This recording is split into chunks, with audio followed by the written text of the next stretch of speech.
What's the story, Morning Glory? What's the word, Hummingbird? Thank you so much for clicking on my channel and for joining me for this review of 90 Day Fiance Love in Paradise. Don't know what season, don't know what episode, really doesn't matter because I am so over this show. Luke and Meline, let's start there. Let's start with the craziness of Luke and Meline. Why are we sitting in the middle of the jungle in warm climate, in a warm climate weather, wearing full on fur coats with the hood over our heads? Why are we doing this? They are on some type of a glamping trip. The weather is obviously warm because they've been swimming, they've been doing outside activities. Why are they sitting in the middle of the jungle with fur coats on? Obviously, they think that they are creating some type of an aesthetic. They think that they're making some type of a statement because Luke and Meline are only on this show for clout. That's basically what it is. This relationship is so silly. It is so it's so manufactured. If anybody was taking these people seriously, all credibility is completely out the window now after seeing them sitting in those ridiculous fur coats in the middle of the Colombian jungle. So they are talking about the guy. So they're talking about these rumors about Meline. Luke wants Meline to take accountability because his friend had told him that, there's these rumors going around that Meline had some guy in bed with her. Meline said that she was having a party. One of the guys got drunk and passed out in her bed. And evidently she must have been topless because she sleeps topless or whatever. So she must have been topless in the bed with this, passed out drunk guy. So she tries to convince Luke that nothing happened, even though the guy was in the bed with her, nothing happened, and that he just needs to take her word for it. He just needs to trust her. And if he can't trust her, then he needs to go back to America because she doesn't need him. So he tells her, well, for sure now I really need a prenup because, this is the second rumor about you, where some guy's involved. So yeah, now I'm going to really need to have a prenup. He wants her to apologize. She refuses to apologize. She says she's not going to apologize either because she feels like she didn't do anything wrong or she's just being stubborn. I don't really know. He tells her, if I hear one more rumor about you, I'm done. And then she says, I'm the one who needs to decide if I want to be with you. You don't make that decision if you want to be with me. I decide if I want to be with you. So she's being big, bad, Meline in this fur coat. I don't know if this fur coat makes her feel like a drug lord or some type of a mafia type of queen or something. I don't know what's going on with Meline in this fur coat, but she's very much like, I don't need you. You need me. I'm not apologizing for a damn thing. And if you don't like it, you can get on out. So the next day, they go on a boat ride. I don't know what happened to fur coat Meline, but boat ride Meline is a completely different person. All of a sudden, she's extremely apologetic. She's talking in her little baby voice. She's telling Luke, you're the only man that I want, and you're the only man that I love. And I'm so sorry, and it'll never happen again. I promise. I can't live without you. And I'm like, this wasn't the same mafia queen that we saw sitting in the middle of the jungle with a fur coat on. This is a completely different person. So she's very apologetic, she's very regretful. And I was wondering if she was acting like this because she feels like Luke was serious about breaking things off with her. And, now I can't say that her money train is over because Luke doesn't have any money anymore, and she knows that. So she knows that financially things are going to be different between them. So I don't think it was because she feels like he was going to stop supporting her, because he kind of has already stopped supporting her. Then I begin to think maybe she was all regretful and apologetic because maybe she did do something with this guy that was in the bed with her, and that's the reason why she was being all apologetic and all baby like. So he felt good that she was apologizing. He felt like, she was taking accountability for her actions. And so I guess they're going to try to give it another go with the relationship. I really don't know. Luke, I'm still trying to figure out, why are you with a 19-year-old? Why are you with a 19-year-old? Anyways, let's move on. Kyle and Annie. So because he didn't get her the plan B that she was begging for, because they had their night together where they were intimate, no protection, she's worried about that she could possibly be pregnant or whatever. And so she had asked Kyle to get her a plan B, even though she had gone to the pharmacy, and instead of getting herself the plan B, she got herself an ovulation test, which to me makes no sense. If your issue is preventing a possible pregnancy, you don't care if you're ovulating or not ovulating, if you're dropping eggs or not dropping eggs. You just want to be in the safe zone. You just want to make sure that there's no possibility at all whatsoever that you could be pregnant. So I don't know why she bypassed the plan B to go get an ovulation test. So for whatever reason, she didn't get the plan B. So she begged Kyle to get it for her. He said he would, but he showed up at her apartment with no plan B. So she says that because he didn't do this one little thing for her, she's beginning to see him in a completely different light, and he is not the man that she had expected him to be. What man did you expect Kyle to be, girl? What expectations did you have of Kyle? Seriously, what expectations? There's nothing about Kyle that indicates to me in any kind of way that he's mature, that he's ready for a mature relationship, that he is the kind of man that's worth having, that's worth fighting for. There's absolutely nothing about Kyle that indicates that he would make a good partner for anybody. The fact that he is going around impregnating women, claiming that he's doing it all for free because he wants to help these women, that's a load of crap. Him going through all of these, doing things, these natural inseminations, he's weird, he's ridiculous, he's icky, he's gross. But then here she is talking about, well, because he didn't give me the plan B, he's not the man that I expected him to be. Girl, I don't know what you're talking about, Annie. Yeah, Annie, I don't know what you're talking about. So they're sitting there talking, and she's, really talking about, why didn't you give me the plan B? And I asked you to just one little thing for me, and you couldn't even do that for me. I don't understand. He doesn't even want to talk about that because he's like, this is ridiculous to talk about you and this damn plan B because you're old, you're not ovulating, you have no worries about getting pregnant. He doesn't want to talk about it because to him it's like useless to even talk about.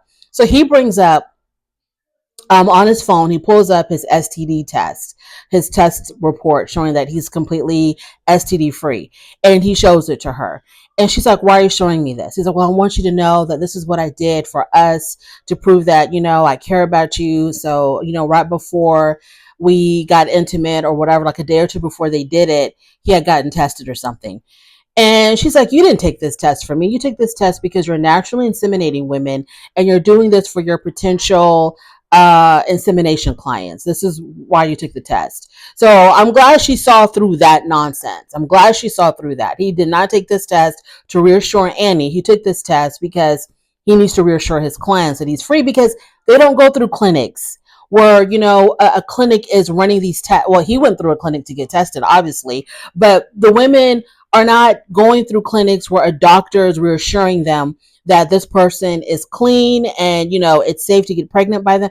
They're not doing that. They're doing this, one-on-one, under the table, whatever they're doing, this underground in, in impregnating women thing, this underground thing that they're doing.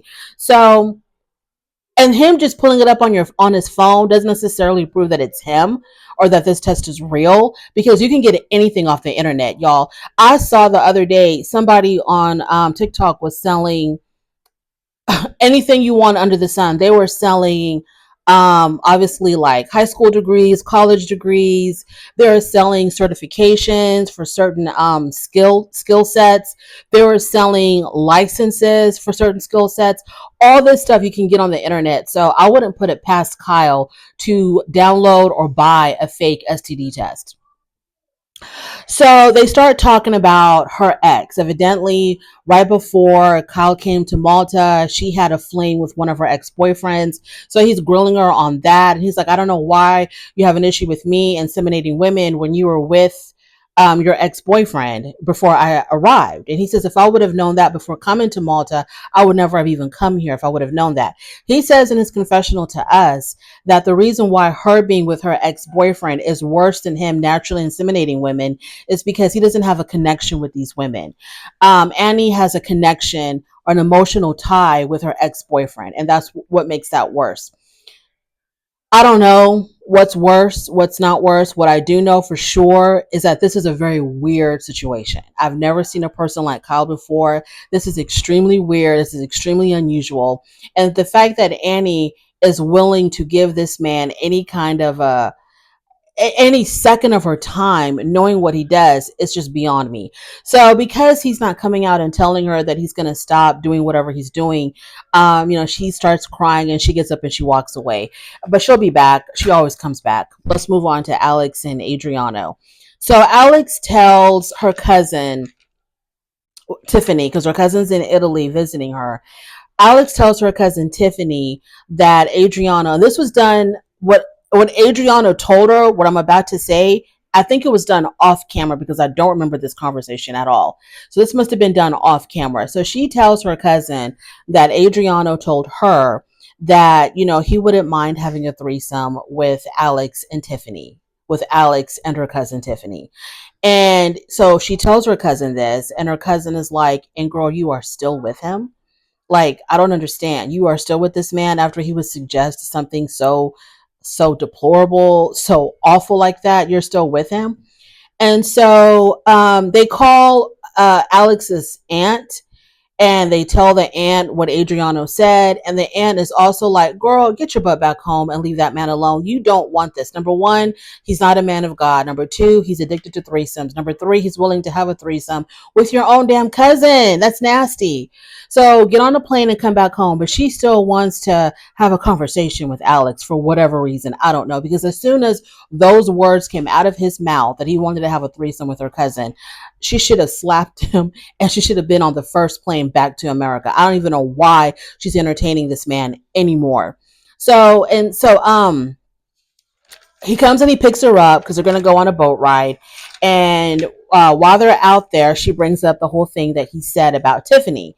And she's like, I can't believe that you would tell me that you were thinking about having a threesome with my cousin.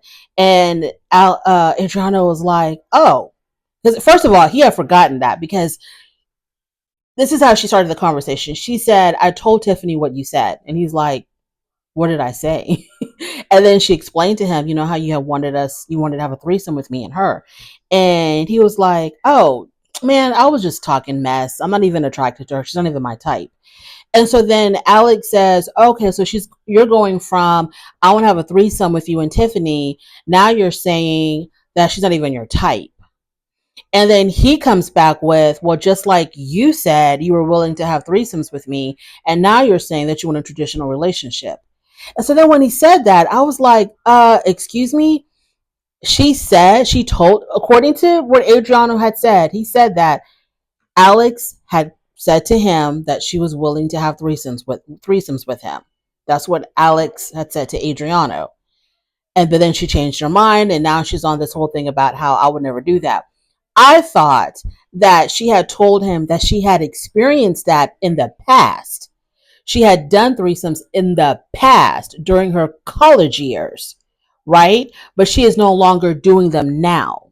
That she, ever since college, she has stopped doing it. That's what I thought. I thought this was something that was way in her past, that she hadn't done them in years, and it's just not her thing anymore. He says that in their relationship, since they've started seeing each other, at some point she had mentioned that she wanted to do that. And so I'm assuming this is the reason why he's so insistent on doing this with her, because as they've been dating, she had mentioned that she was down with that too. Because when he said to her, well, you told me that you wanted to do threesomes, and now you're telling me that you want a traditional relationship, she didn't correct him. I was waiting for her to say, I never told you that I wanted to. I told you that I used to. She never said that. She did not correct him. So evidently, she must have told him during their relationship that that was something that she was interested in. And for whatever reason, she changed her mind.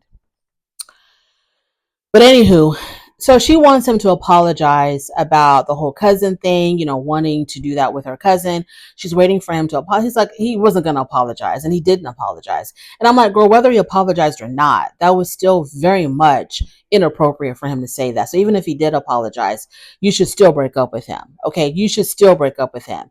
So I don't know what she's going to do, but y'all, we are one episode away from the finale, and Alex and Adriana are still talking about threesomes. The whole entire season, that's what it's been about for them.